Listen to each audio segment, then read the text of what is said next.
No, it's still there. Hey, Jim, can you mute yourself for a second? I sure can. Let me see if that fixes it. So, yeah, that fixed it. So, welcome to the new Agent Mastermind. Some of you know me. I think Colleen knows me. Colton, have we met? I don't believe so, no. Okay. So I'm Jeffrey Lamica. I'm a solo agent with Keller Williams Brighton. I have been an agent since August of 2019. So that puts us at about 14, 15 months.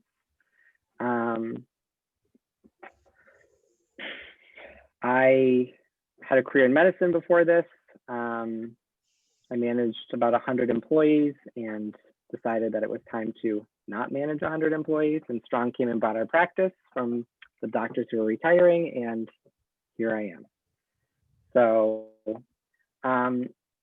masterminds are different, and we try it every time, and normally it just turns into me talking. So we're going to hope that it doesn't. But so, you know, I'll ask some questions, and the more participation we get, the better a mastermind is. There's no stupid questions. There's only good answers. So, you know, ask away. That's what this is for. Learn from other people's mistakes. It'll save you a lot of time and energy and money. So, Jen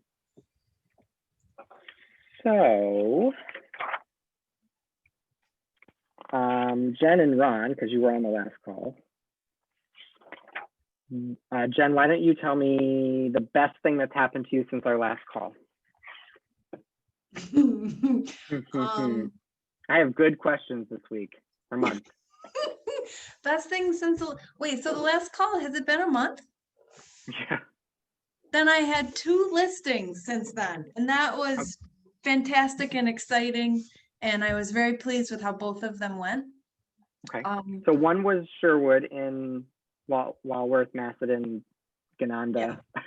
Neither of them were glamorous, but they were listable, and I was happy. So one was a townhouse, 2 offers, not a whole lot, but it's Gananda. It's a little farther out, so there's not as many people, I think, that would be willing to drive all the way out there, but that's okay. All we needed is 1, and with 2, then you get the magic of competition, and that worked. So I was pleased. The sellers were pleased. And then a little ranch in East Irondequoit the next week. We got 11 offers, and that was really exciting. Wow. Because it was only 12 showings. So that was very pleasing, and the seller was happy. So again, competition did its thing. Okay. So my follow-up question to that is, so how did you get those listings? How did you get that from appointment to close in getting the listing signed by the seller? So very beginning, the townhouse seller, I met them at an open house. They really liked the house. They said, well, we love this one, but this house is probably a unicorn, and we're never going to find anything like this again. And darn it, we actually have a house to sell. I'm like, oh, you have a house to sell, do you? Darn. So we did find them another wonderful house that they loved.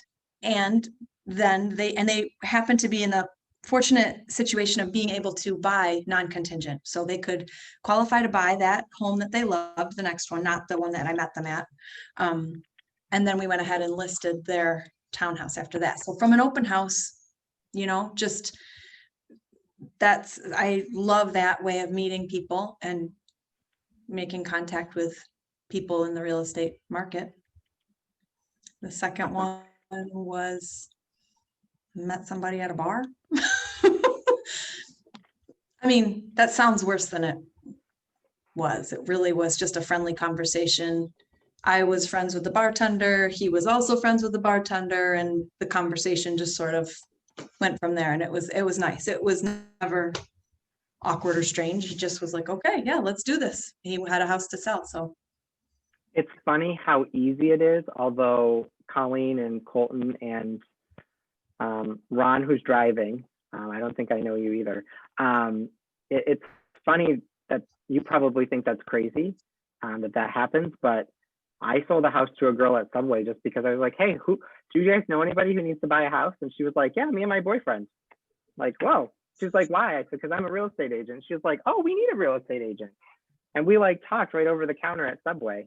So it's the weirdest stuff that happens. And you going into this, I think, I don't know, you guys can probably agree or disagree, but I never thought that I would just be like walking up to people and saying, hey, you want to sell a house? You want to buy a house?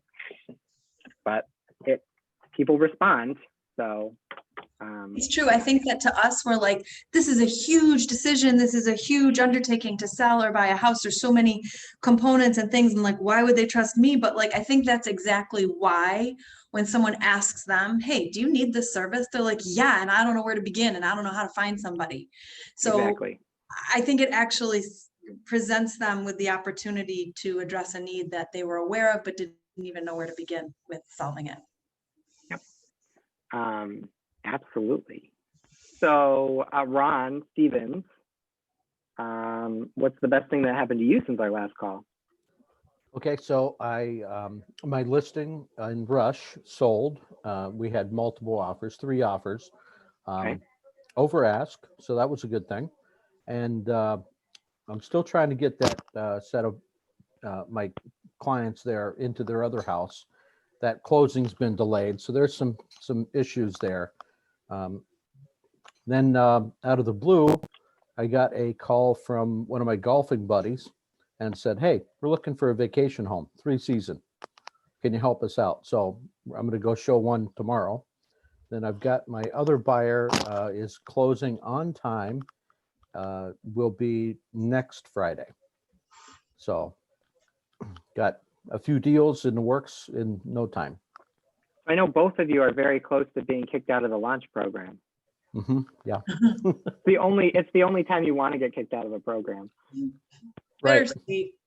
You're never really kicked out, but it's a great feeling when you graduate that launch program. I remember when I did it. So I think because it feels like it's impossibly far away when you started. I'm like, how am I going to get 4 transactions ever?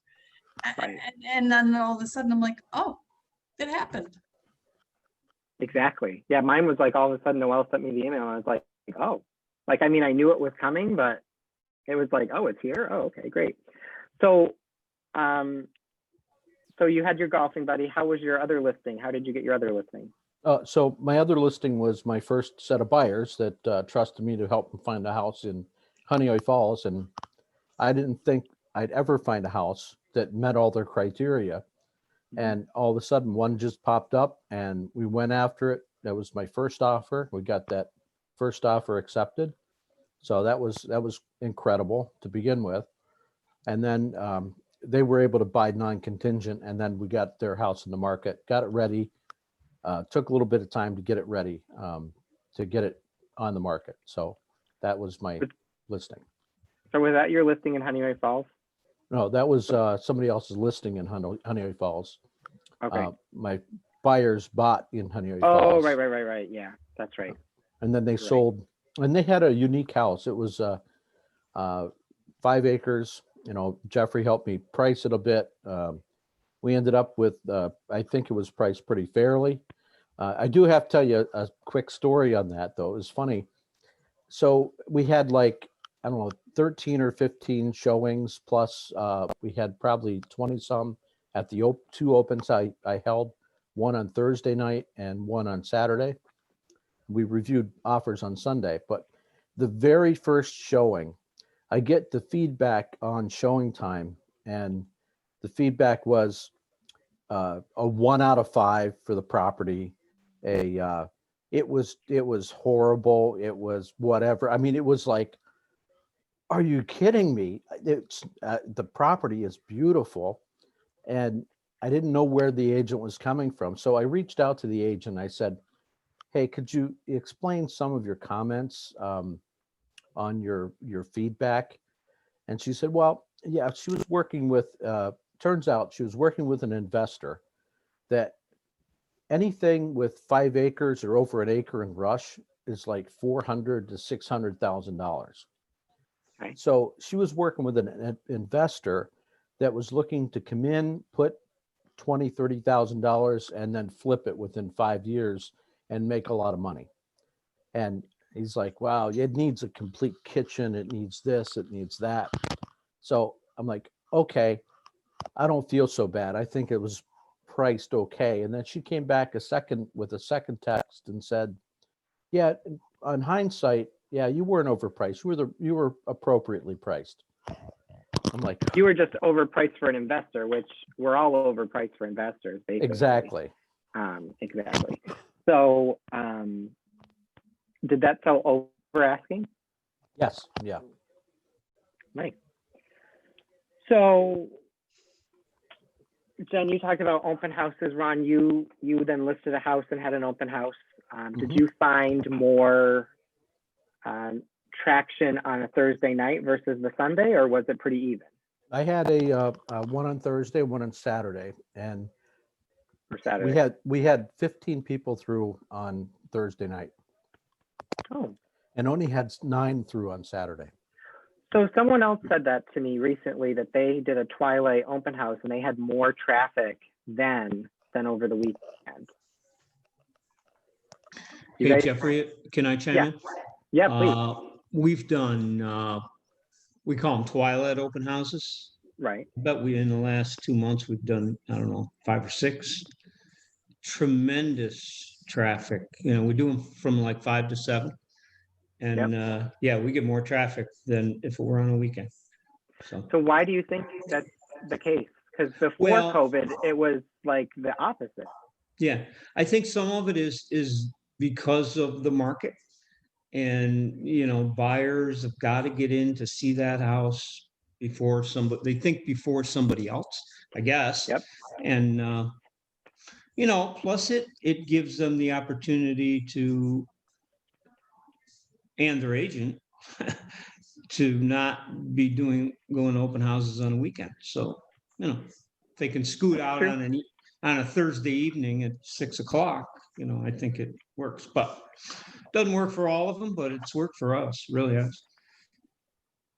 Well, I think that's an interesting strategy, Ron, because you know, I do, you know me, I'll do 4 opens on a weekend and I just want to go home on Sunday night. You know what? It frees up your time too. Yeah, Yeah. so that's interesting. So this is the whole point of a mastermind. And so I just learned something that now I will have to figure out how to work that in with my listing in Pittsburgh. You'll probably have to do it though from like 4 to 6 as after the time changes, Right. Earlier. or you know, at least 4:30, so that at least somebody that can show up, they can take a look around the property while it's still light out. Right. Yeah. That does challenge us a little bit in this market now that it's getting dark earlier. In the summer, it was great because we could show houses up until 9 o'clock and get everybody in. But now, I mean, it's 6:15 and we're getting to the point where it's almost too late to see a roof anyway. In another week, it's going to be 5:15. So Right. yeah. So I'll ask the two of you who are almost ready to graduate the launch program, but what events or action do you think was what fueled your momentum into graduating from the launch program as a new agent? For me, it was working with friends and already people that have already known. So Okay. that is a big thing. But to your point earlier, just talking to people, my second client was one of my neighbor's sons. So he was ready to buy. Had they not stopped by, I probably wouldn't have even talked to them for a while, because we live out a little way. So it's, quite a distance in between neighbors. But they stopped by and we chatted a bit, and they said, "Oh yeah, my son's looking." Like, okay. So I helped him. So, you definitely gotta touch your sphere of who you know, because you never know if they need some help. Right. Jen, what do you think, which actions led you to where you are at this point? I would agree with what Ron said, being just letting your natural enthusiasm over this new endeavor kind of infiltrate your conversations. It might be more deliberate than the person you're chatting with realizes, you're making sure to bring it up. But if it's out of an abundance of excitement and motivation that you're just like, hey, what's going on with you? I'll tell you what's going on. This is really exciting. I got licensed. I got, this is great. I'm showing houses. I'm all over the place. There's plenty to, you know what I mean? That natural excitement makes it comfortable to talk about it. So like, I think at first I was like, oh, it's going to feel schmoozy to ask my sphere for business, but it's actually not that bad. I think it can be schmoozy, but it doesn't have to be. I think just that natural enthusiasm.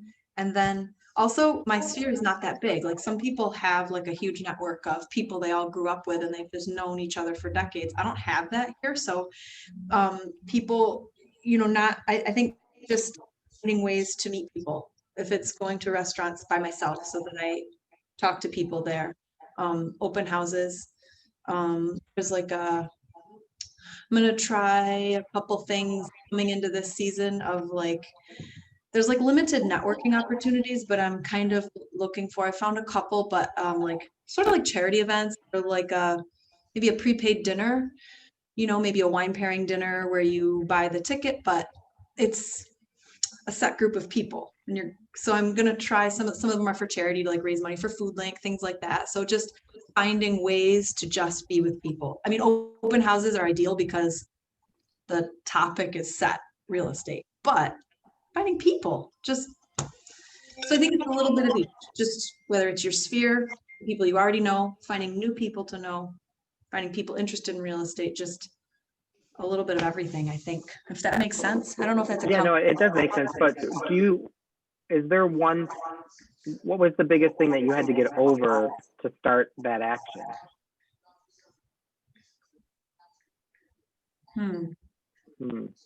That's a good question. I'm not sure. For me, I don't love technology. I had to make myself learn technology. I don't like social media. I had to make myself start to share on social media and I keep getting a little bit like corrected on this. I can't just share real estate stuff. So I have to make myself put something out there just about real me, what I might be cooking or something I saw. It doesn't come naturally to me. I'm not that generation. So making myself try new things with technology and social media, that's been really productive. So if you didn't push yourself out of your comfort zone, you might be in a different situation. Yeah, I'd be looking for more hours at Starbucks instead of putting in 2 weeks notice.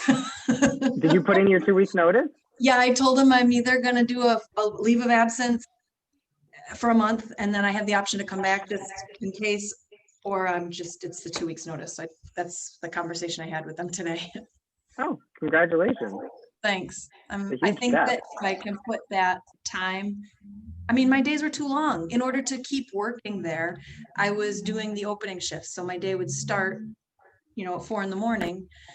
and then I'd get out of there, finish a shift and then do real estate and be here writing contracts or making Facebook ads until 10 at night. And that's really tough to do it those kind of days, so I think I have enough momentum going that if I can redirect that chunk of time and energy into prospecting and lead gen in a structured and organized way, I think I can make it profitable.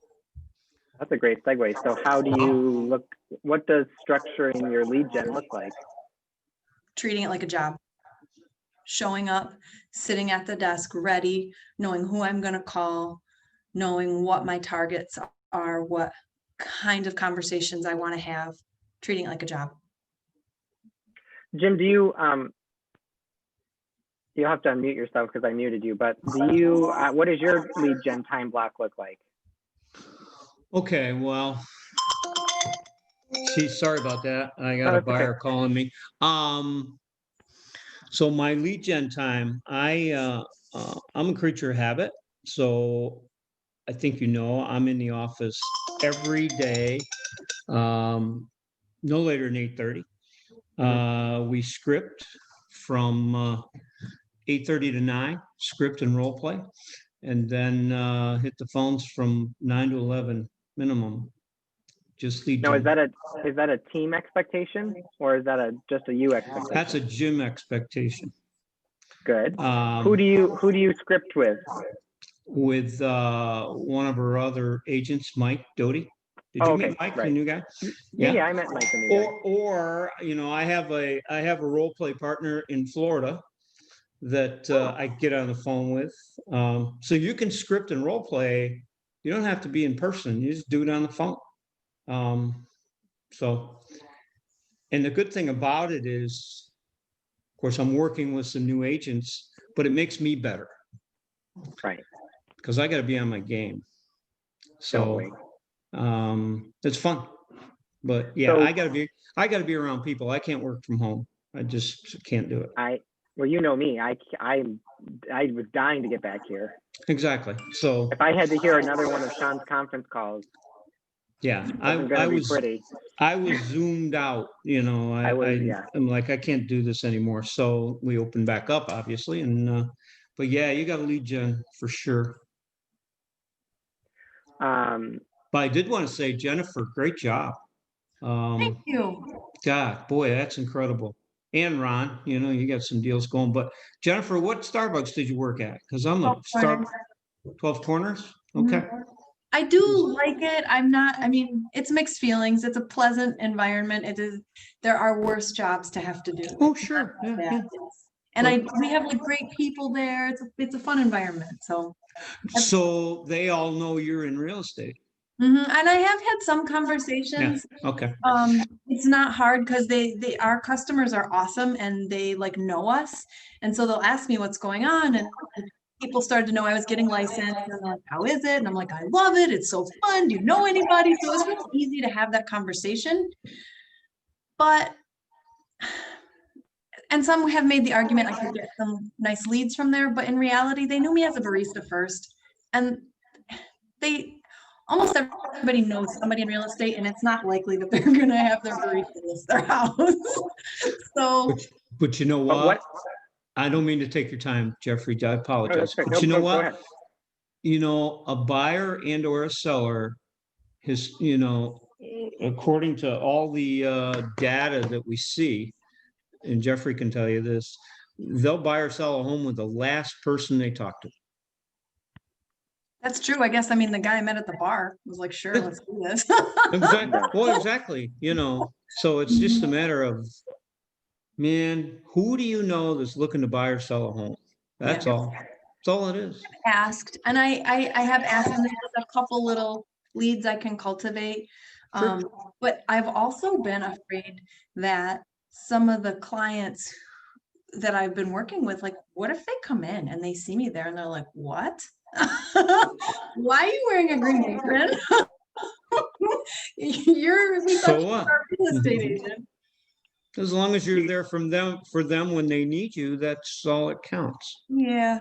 And some said you could just say like, well, I just keep this to meet people. It's just a thing I do. I can downplay it, but still, it just got to be, on a 10-minute break and I'm crawling into the back hallway trying to call other agents and set up showings. And hey, did you get the purchase offer? I want to go over with you. Yeah. Like, really? This is. No, I get it. No, congratulations. Both of you work. So I give you both a lot of credit. Thanks.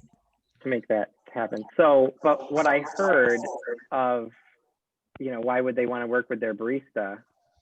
That's a limiting belief. So you should try to change your mindset around that, maybe. Without me giving you advice, because you can. Ron, you were at Roland's Crossings, my listing, and that was the listing that I beat out Holly Creek for. And when I went up against it, I was like, oh, I'm screwed. And when they called me and they were like, you're it. And I was like, can I ask why you chose me over the other two agents and she said, oh, we just thought you really cared about us and our family. And you took the time to really walk us through what it was going to look like in COVID, during COVID, after COVID. They were relocating. So they had a lot of questions, and I just took a lot of time and I focused on their family and what this house sale was going to disrupt. You know, how long did it take you to get the kids ready to get out of the house for a showing? You know, you have elderly parents here. Is there anything we need to know? Do they not get up until 11? Like, how do I need to structure the schedule? And that was what was important to them, was their family. And so they felt that if I was caring about those details, that I would care about everything else. So, That's and I'm not awesome.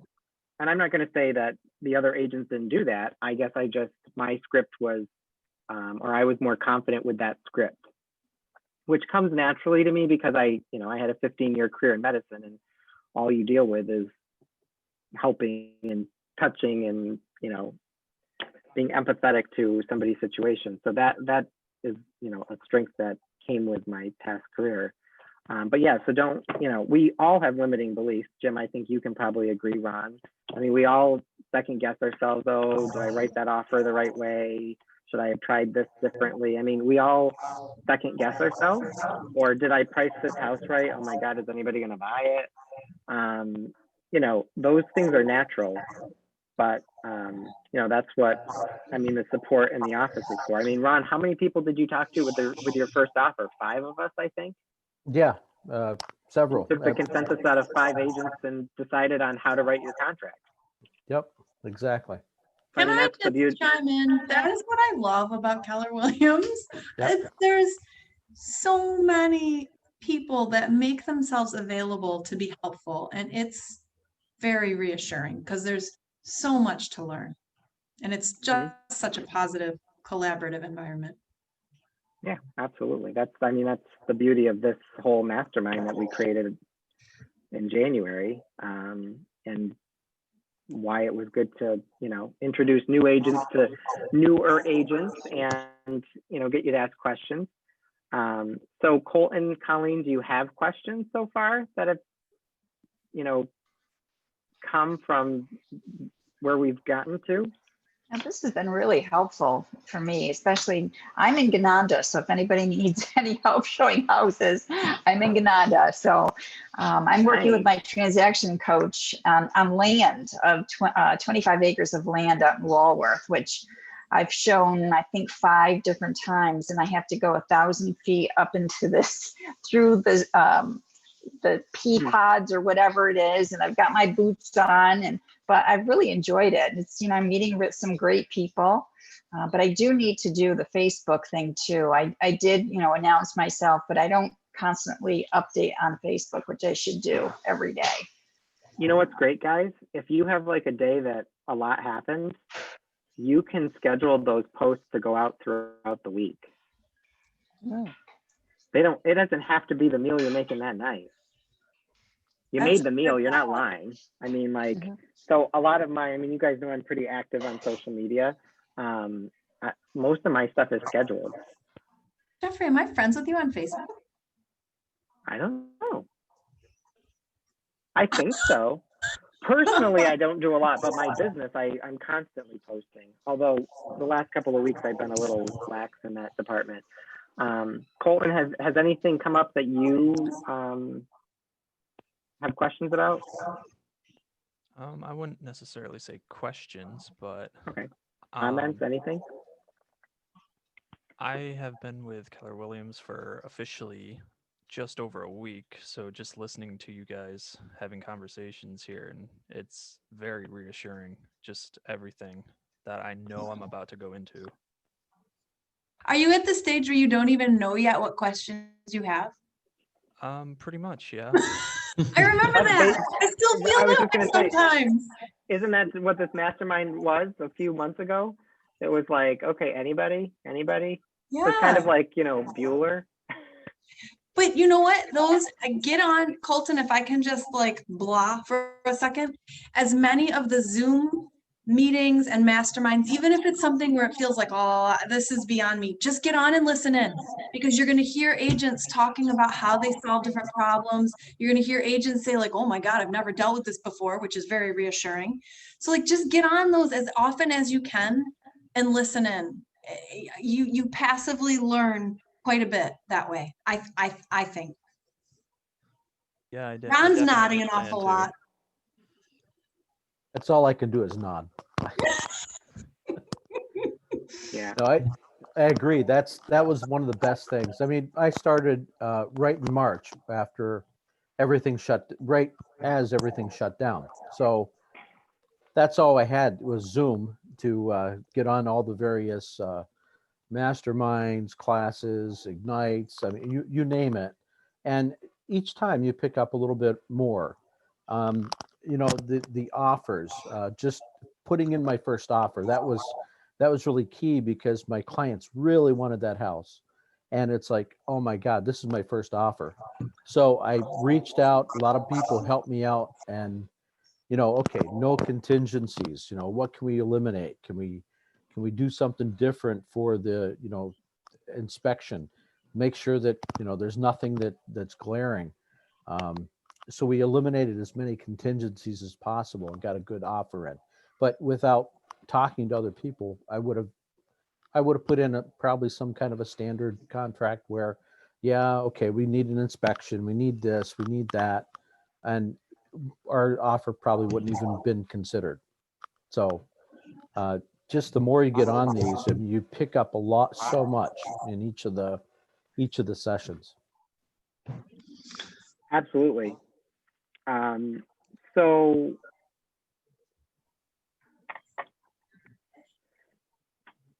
Colleen, do you have a listing, or are you working with a buyer for this land?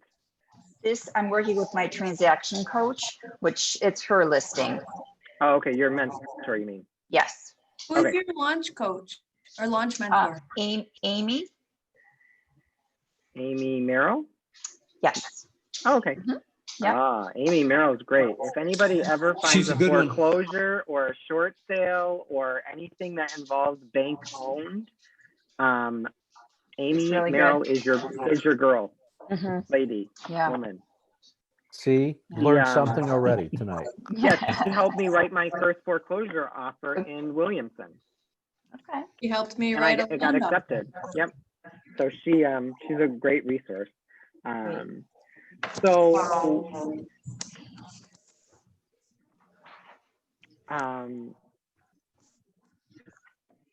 Jim talks about scripting, and Jen, do you think if you changed one word in the way you talk to your Starbucks customers would change their reaction to that you're in real estate? Hold on one second. I gotta plug my laptop in. I'm gonna lose you. Your question is if I were to change one word in how I interact how I talk to them about real estate? Yeah, like to get your point across, is there one word that you could change that you think would change the outcome? Well, I want to say yes, although I don't know what word you're getting at, but I believe in good communication. So I want to say yes, but I don't know what word that would be. So in scripting, there's things, and Jim can, chime in on this. There's scripts that I looked at in bold and was like, no, this does not work. And they were like, do it. And then you did it. And all of a sudden I was getting different reactions at open houses. Like one of my open house scripts is not, who are you working with? I always ask now from a script that I found, who have you started the pre-approval process to purchase your home? And if they say yes, 95% of the time they have an agent who told them to go do that. And so then you can say, oh, that's wonderful. So who's your agent? Or you must have an agent. And they'll say, why do you think I have an agent? I'm like, well, because you have a pre-approval. And many people don't know to do that ahead of time. And every once in a while I'll get somebody and they're like, no, we just did it because, we bought a house before and we knew, but no, we don't have an agent.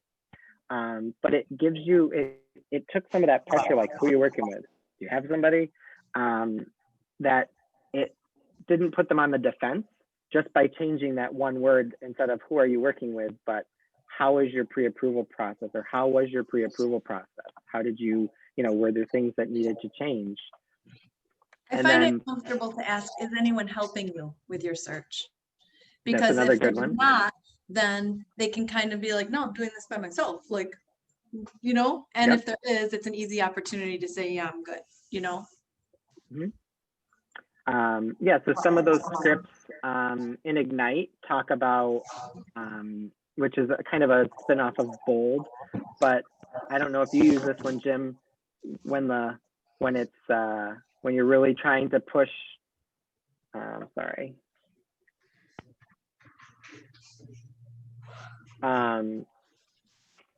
when you're trying to, really lead gen hard, at different times of the year when we're really trying to build those pipelines. Have you used the contest script? Like, can you help me? I'm in a contest. If I get 10 referrals, I'll win. Yeah, well, we've done that through Bold. Right. Not sure that I've ever used it other than at a Bold setting, to be honest with you. Okay. But doesn't mean you couldn't do it. Absolutely. But because I guess the point is your sphere is willing to help you. You just have to ask them. Oh yeah, that's the best way to do it. So that those first couple of words are so important. Can you help me with a problem, or can you help me with something? In Ignite, if for those of you who have started, and Colton, you've probably not started. Colleen, have you started taking the Ignite classes online? No, not yet. November, have I think. November 3rd. Oh, you're right. Next you're right. week. Yeah. So there's a script in there about sending a Facebook message to people that you know, asking them for exactly that. And one of my mentees was struggling to pick up the phone, like just couldn't get, that was the hurdle, the fear of rejection or, whatever the emotion was. And the sending the message and getting a response built the confidence to pick up the phone because people did want to talk to her about this. So that's why I was asking about words, because in scripts, words are really important because one word can change the way the conversation goes one way or the other. Jeffrey, just to follow up on that. So we have a new agent on our team, Mike, who I've talked about before, but he started out by going into Facebook. So I'll relate to Facebook a little bit for you guys that aren't into the big social media, but he started out by using the Facebook Messenger, and he reached out to everybody, every contact he has, saying, hey, I'm up, I've changed careers. He went through the whole thing, but I'm updating, my contact information, my database. I don't happen to have your email address. Can you give that to me? And he had 4 people respond to him. Well, he had quite a few respond with the email address, but he had 4 people reach out to him to say, hey, my cousin's looking to buy a house. My brother's going to set, just from that. And he never picked up the phone to talk to anybody. But then he did after he got those responses. So Facebook, I got to tell you, for those who are not doing it, I would be all the way over Facebook, and I would use your personal page. That's just me. Doesn't mean, maybe every other day you post something about real estate, and then the next day you show them a picture of your dog or whatever. Just to show people you're human. Right. But Facebook is, I've gotten just this year, because I started really going heavy more into Facebook, I've gotten, I don't know, probably 4 sales off of Facebook. Someone's, hey, my cousin's looking for a house. And so, yeah, anyway. And those leads cost $0. Didn't cost anything. I didn't run Facebook ads or anything. You want to let people know, even though you're new, that you sell homes and you know what you're doing. You work with a great brokerage who sells, I don't know, do the research. How many homes did Keller Williams in Brighton, for example, sell last year? You're part of that. So use that as part of your ammunition. Just a thought. Yes. Absolutely. So where do I want to go with that? So there's KW scripts that you can find in the know. You can find scripts with your mentor. If you meet somebody in Ignite, you know, another new agent, send them a message after, a text, and say, hey, do you want a script? You know, I'll be the buyer, you be the agent, and swap. You know, 30 minutes a day or even 15 is a huge, you know, step in the right direction. I mean, Jen and Ron both shadowed me at open houses. And Another thing I strongly recommend, if you can find an agent that is willing to have you come along on buyer agency appointments, on a listing appointment, open houses, showing houses, just go along and listen, just and let them explain to you why they're going to do it a certain way and why they're not going to do things a certain way. I got a lot from shadowing, a lot. Like, I didn't even realize until later when I was in the appointments, there were word tracks coming on, like, oh, that shadowing is like, if you can if somebody will let you come along and you just assure them you're not going to derail what they're trying to do, you know, and that you just want to quietly listen. It's helpful. I sat in on one with Jim. Yeah, you did. Yes. When was that? God, that was January? back, had to be in. No, that was like November. Maybe November, December. That was when Jim wanted me to join the Jenna May team. I'm the one that got away. Yeah, we did a buyer's consult together. Yeah. So, I mean, anyone is willing, for the most part, to allow you, you know, to watch them do it. And it takes a little time. But as you start, you know, I say this on every mastermind, action breeds more action. So the more you move, the more results you're going to get. So as you know, Ron and Jim and Jen know, I don't ever stop moving. I'm like, just keep. I mean, Sean yells at me at night that I'm still moving at 9 o'clock. I can't stop. So, because when I stop, I'm done for the day. Like, don't even think I'm going to get one last ounce of anything out of me. So if I sit, we're over. So, but yeah, I mean, you can post on Facebook. You know, especially with COVID, it's been really easy for you guys to shadow open houses because it's so hard to get everybody's paperwork signed and, you know, manage the crowd and make sure you're following all the rules. As the, you know, agent that's, you know, in charge of the open house, having an extra body is fantastic. Yeah. And I might add, that's why Facebook's important, that you post on Tuesday, for example, hey, I'm free to do an open house this weekend anytime. If anybody has one, let me know. Be surprised. You get something. Yeah, no, absolutely. That's how you started, Jeffrey. So, you know. Hey, I built my whole business on open houses. Right. And I am over my goal. Yay, you! As long as I can hold this one transaction with this electrician together, we're good. So we have like 10 minutes. So Jim, have you had an instance that you've had a family member be the home inspector? Oh God. Well, yeah. Let's see. A lot of them, but one in particular was pretty weird.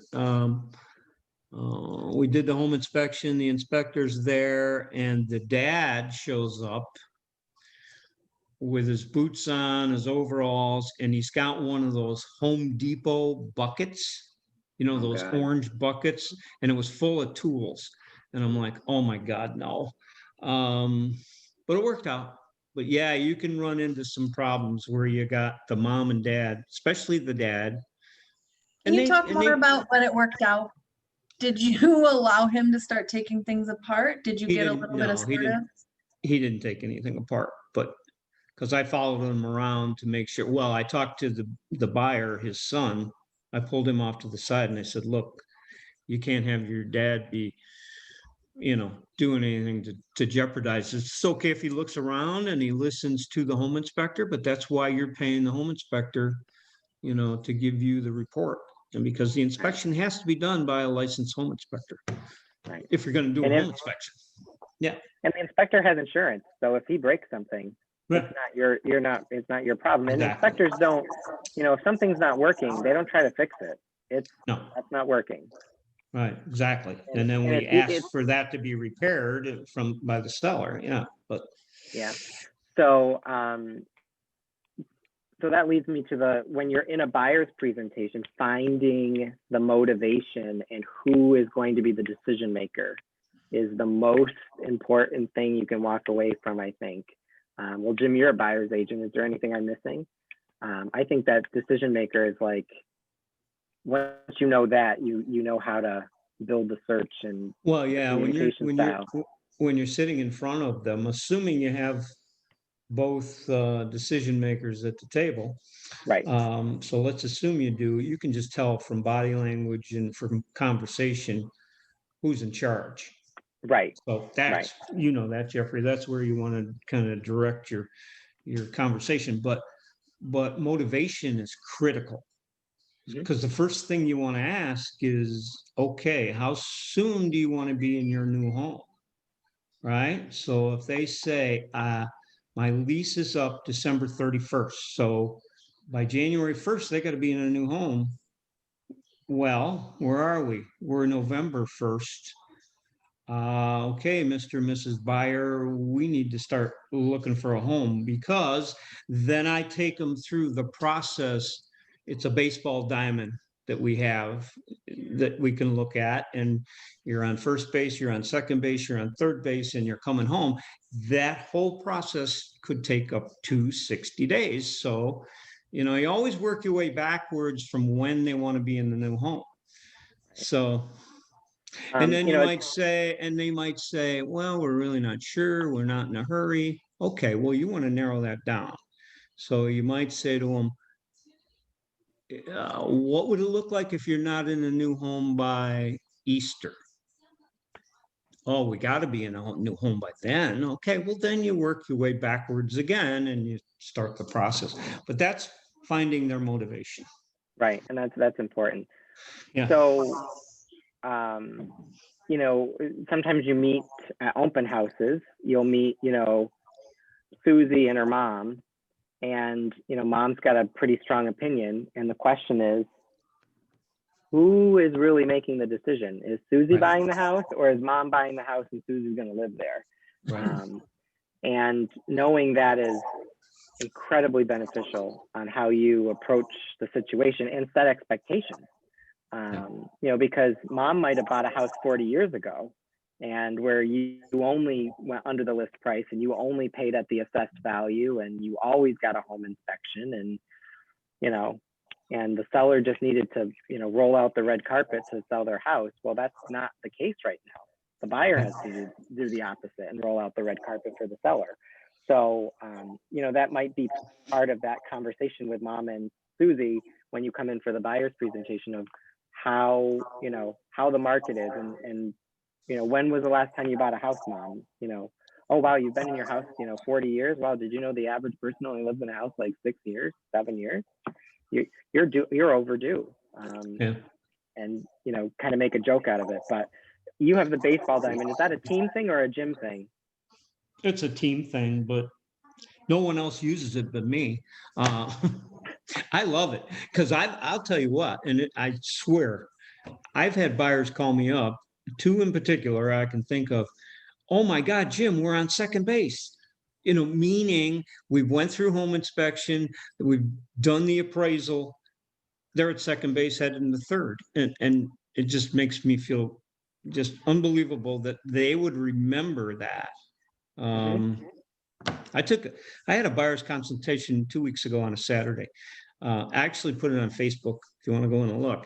But so it's a young couple, and I took them through the whole process. They want to buy a home. The baseball diamond, went through the whole thing. And she was like, I just can't believe this. I didn't know this. It was this involved. She got up there and she took a picture of the baseball diamond and what each piece referred to so she could remember it. Most people don't realize what it takes to buy a home. Yeah, that's how I start my buyer's presentation. Is I have I call it the Candyland of home buying from Premium. I've seen the Candyland too. Yeah, and I, instead of baseball, because I'm not very interested in sports. I talk about like dating. So like looking for a house, finding a real estate agent's like going to the bar. Like you might meet somebody, you might not. Then you've met somebody, and now you go on your first date, and you're kind of like, do I like them? Do I not like them? And then looking for a house is like speed dating. You just roll through.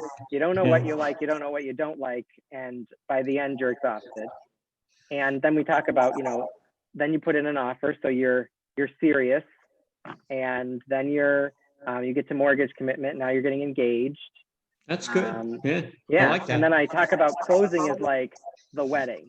Yeah. So, and somebody, same thing. My buyers, my first time buyer, we got mortgage commitment today, and her text was like, "I can't believe we're engaged with this house." And I was like, exactly. So, Isn't that cool? Yeah. Yeah, make it fun. I mean, like whatever works for them to remember and take some of the edge off, is good. So Colton, I know you just started, and Colleen, you're relatively new, but is there anything that the four of us who have done a little bit of real estate, Jim's done more than probably the three of us combined. I don't know. How long have you been doing real estate, Jim? 3 years. Oh, okay. So basically, if we put the three of our brains together, we'd be Jim. Well, I know enough to be dangerous, Jeffrey. I know.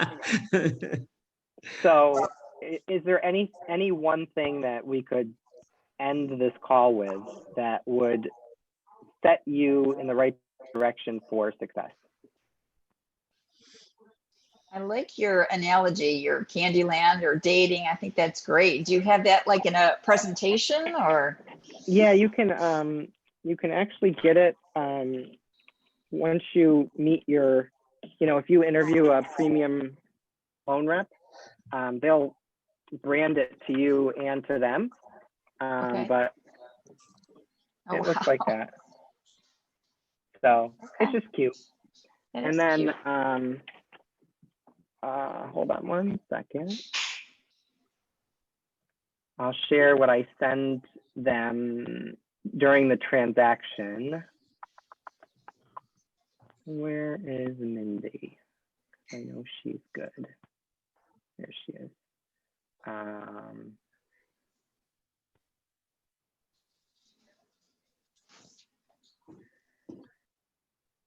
There we go. Let me share my screen.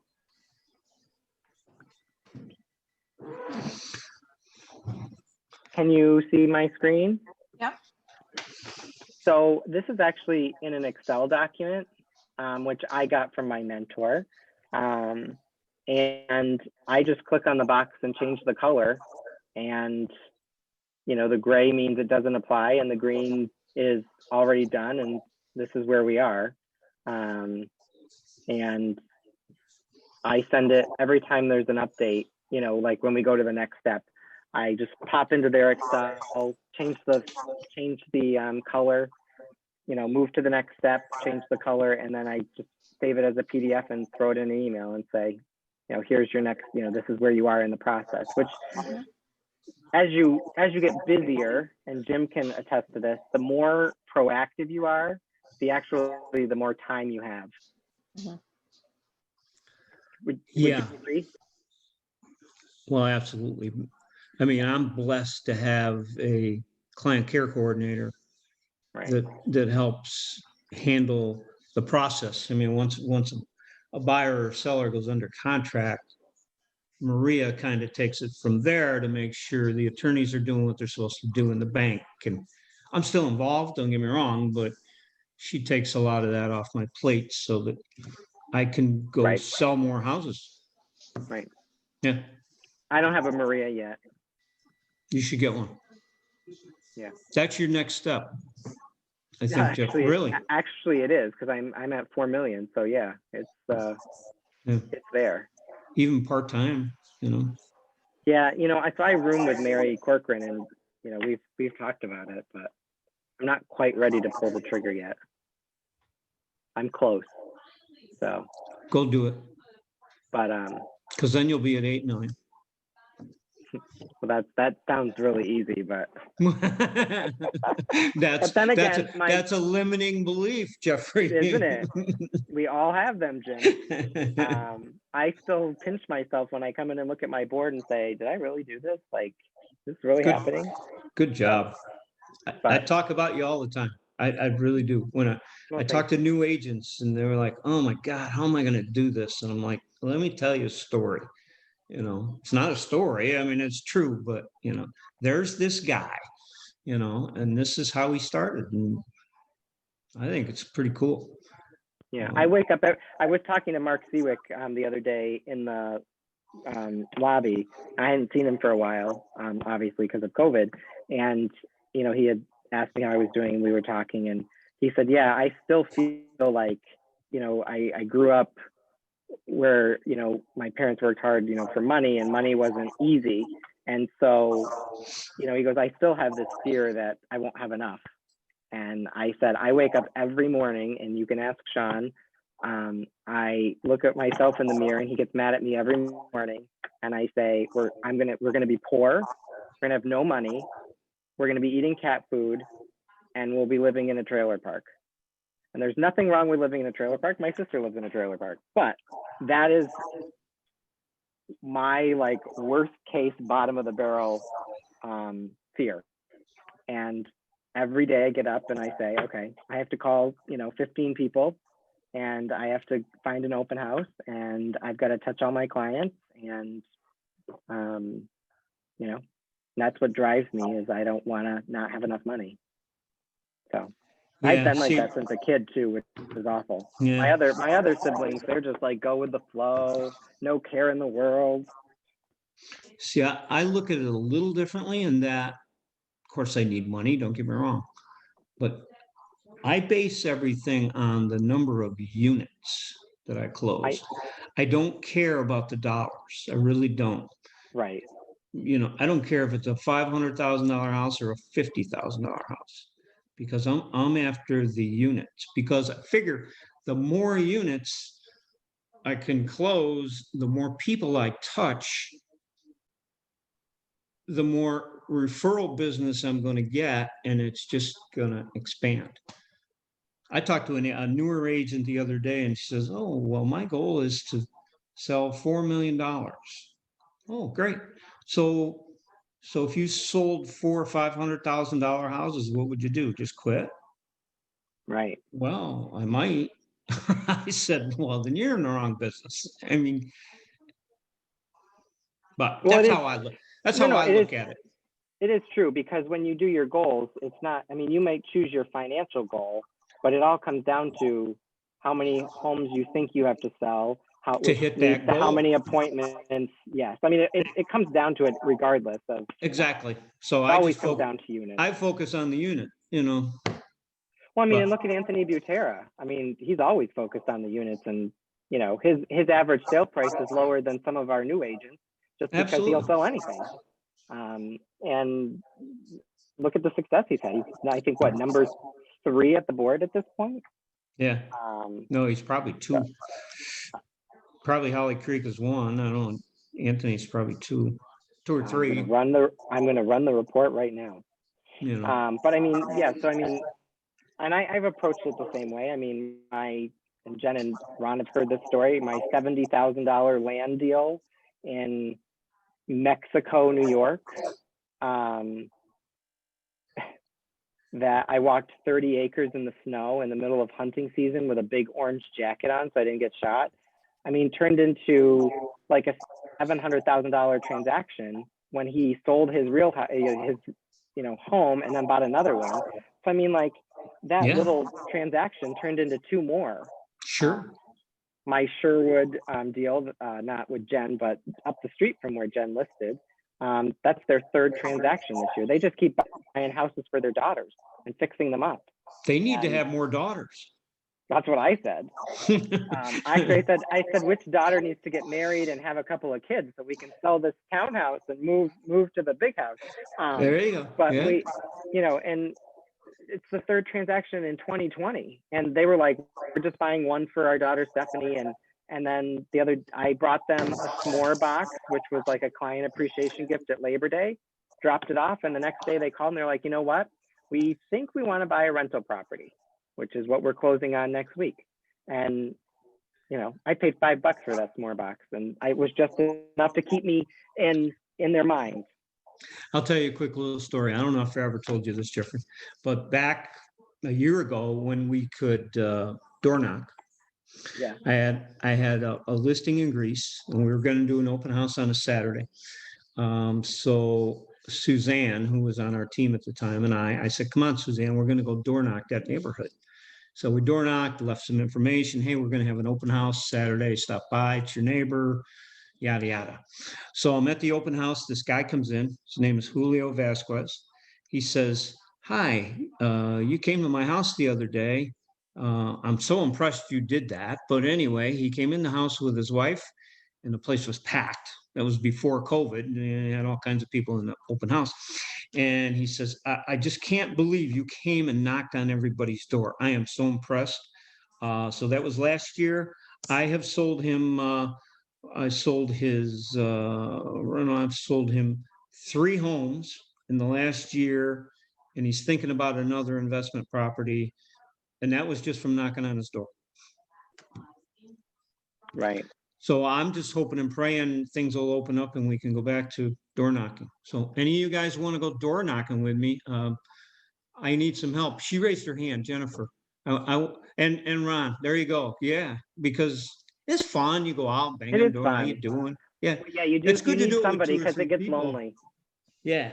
Oh, good. Yeah, you got to have a couple people just to laugh and have some Well, fun. and the second set of ears can help you remember their name, help you Yeah. remember the dog's name, help Sure. you remember what they say, what area, what street do they like, the second set of ears. Yeah. Yep, I door knocked before COVID and did a VIP open house for the neighbors only, like 45 minutes before the real open house. That's a good idea. It was a great way to not have neighbors in the middle of an open house saying, Yeah. "Oh, this is not nice." Yeah. Well, there's So- just lots of things you can do. It's just, Yep. And Anthony is number 4 and 4. has done 245 units, which is and almost 38 million. And I mean, the difference between number 1 and is about 14 million. So not a ton when you consider how many transactions, but he's blown the transactions out of the water. Sure. What's cool about him too, side note, he's so down to earth. When he gets on these masterminds and when he does certain Zoom classes, he's so helpful and humble. Like he just shares what works. He's a straight shooter, and it's very appreciative. He's a regular guy. Yeah. Yeah. So Good guy. So if you guys don't have any other questions, I'm gonna let you get on with your evenings, but I think this was a great mastermind. Me too. We're finally hitting the flow of what a mastermind is. So please come back next month because the more you're here, the more questions you might have, and you may have questions that you want answered or a problem you want to talk through. So, I mean, that's what this is for. And if you have any questions in the meantime, your mentor's there, there's people in the market centers, and you can always reach out to me. Okay, great. Thanks for letting me get Thank on, you so Jeffrey. much. Appreciate it. Thanks Come for back next Thanks, month. Thank Jeffrey. you. Yeah. Thank you. See ya. We Good night. appreciate it. Bye-bye.